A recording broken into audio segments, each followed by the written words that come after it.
नमस्कार भावांनो, बेलगडा क्षेत्रातील देव वृत्सम द्वादश हिंद केसरी बकासूरबद्दल अपडेट घेऊन आलेलो आहे की बकासूर उद्याच्या मौजे लेंगरे मैदानामध्ये आपल्याला पळताना दिसणार आहे की नाही, की आरामावर असणार आहे, या व्हिडिओमार्फत आपण सांगणार आहोत. तर काल झालेल्या मौजे जयंत हिंद केसरी मैदानामध्ये आपल्याला बकासूर पळताना दिसला.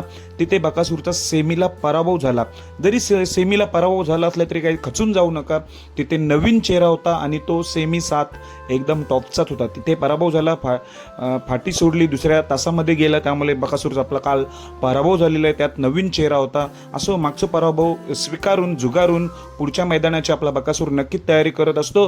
तर पुढचं मैदान कोणतं, जे आता 2 दिवस सोशल मीडियावर चालू आहे, 29ला म्हणजे उद्याच्या मैदानात लेंगरे मैदानात पळणार आहे. काही जण नाही म्हणतात, तर आपण अपडेट देतोय खात्रीशीर.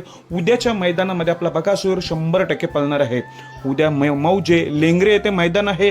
या मैदानामध्ये आपला बकासूर सज्ज झालेला आहे. एकदम तयारीनिशीच सज्ज आहे. चांगलंच मैदान आहे उद्या मौजे लेंगरेचं. तुम्हाला माहितीच आहे, विनायक शेट यांचं जे मैदान आहे, त्यांचा जो नंदी आहे डायमंड देवा, बरीच चर्चा रंगू लागली. त्यांच्यासोबत पैरा असू शकतो, पण मला वाटत नाही त्यांच्या नंदीसोबत पैरा असणार. दुसराच पैरा असू शकतो. पैरा अजून आपल्याला समजलेला नाही. पण उद्या मौजे लेंगरे मैदानामध्ये आपला बकासूर सज्ज झालेला आहे, पळताना दिसणार आहे. सर्वांचं उद्या रविवार चांगलंच जाणार, कारण की बकासूर आपल्याला मैदानात दिसणार आहे पळताना. धन्यवाद.